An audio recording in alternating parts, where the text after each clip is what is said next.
I'm not a Trump supporter because I don't like his ideals. He has been very offensive to me as well as my family members due to my Hispanic heritage. I think for young voters right now, proactivity might be on the lower side because a lot of how they're voting was forced upon by other people. Because at a young age, they're very easily persuaded into something, as opposed to having their own opinions. I think at first I was leaning towards Trump because I just kind of despise Hillary Clinton and her past actions and what she represents. And that's not even referring emails. She's has a history of just jumping back and forth on issues and just being whatever she has to be in order to get votes at that time. She's completely dishonest and just the absolute epitome of just a gross politician. But at the same time, when it came down to like the last 2 weeks before voting, I realized that I'm not necessarily voting for that person. I'm voting for the people that are going to surround themselves with in that cabinet to make a difference. And we've already seen that Donald Trump has just absolutely surrounded himself with nothing we need at this point. The person he's put in charge of the Environmental Protection Agency, in quotes, his job, in quotes, is to dispel the myth of global warming. We have a man in charge who doesn't believe in global warming. That's absolutely bananas. I don't understand how that can be real life. Steve Bannon is a white supremacist with a white supremacist alt-right radio station, and he is in the cabinet. I don't understand what's going on. Like, this doesn't seem real. In terms of favoring one or the other, I hated both of them. I didn't necessarily feel the burn, but I liked who he was as a man, and I think that's a big problem in our nation today is we don't look towards our leaders for their character.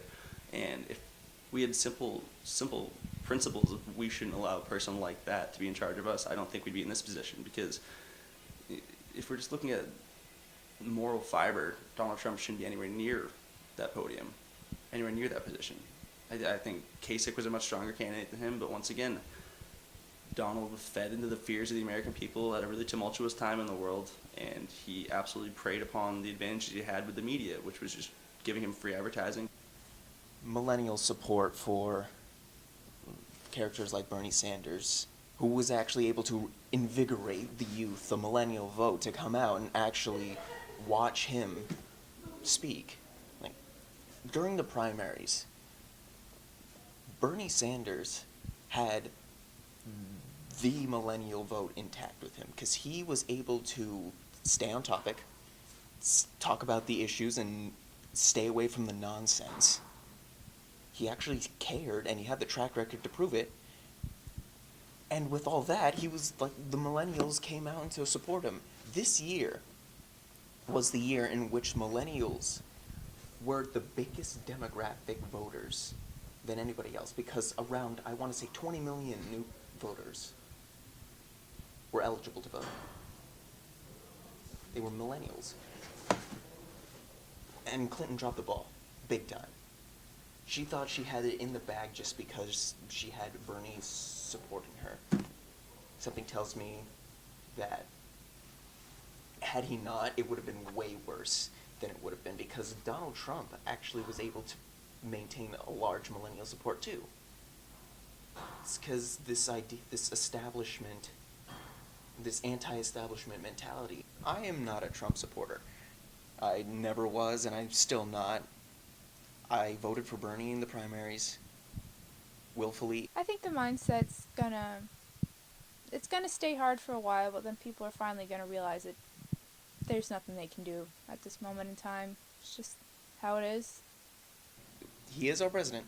He was elected through the democratic process, and we're stuck with him for another 4 years.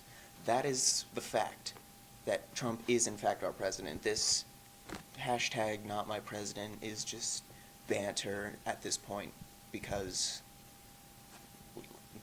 Clinton lost. This won't fizzle out, but it definitely, people will start coming to their senses of, okay, Trump is our president, how do we deal with it now? Well, he is our president, and we have to wish him the best because we're all on the ship together, and we have to hope he's going to do a good job.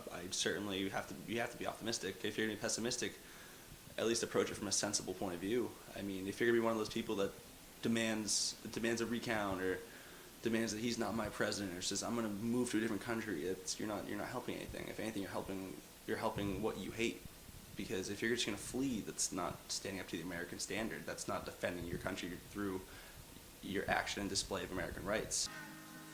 Yeah, yeah, I was a Trump supporter. I think he's a real deal. I think it's what this country needs. Well, I think those right. I think the rights has dug a hole for them. I mean, they give the new millennials, I guess, what they call them these days, that a bad name, bad deal. You know, when I was growing up, I had to work for it. You know, a lot of my friends I had, my parents, and you know, I just think that this new generation is just soft. That's all. I mean, but it's not their fault. It's their parents. You know, I knew Trump was for me because, I mean, he just told it like it was. You know, he kind of said what the common hardworking man, you know, wanted, or, you know, what he wanted to hear. I don't know. I'm just so fed up. I'm so fed up with the way things are now. That I just think that the media takes what he says and, you know, they have their own agenda and they just run with it. And they were against him. It makes sense. I mean, there is the establishment. You know, certain networks are, you know, backed by certain, you know, parties. You know, CNN's Democratic, Fox is, you know, Republican, GOP. You know, I'm for, you know, live free or die kind of stuff, if you ask me. Huh? I chose the best candidate that was best for this country. That's all.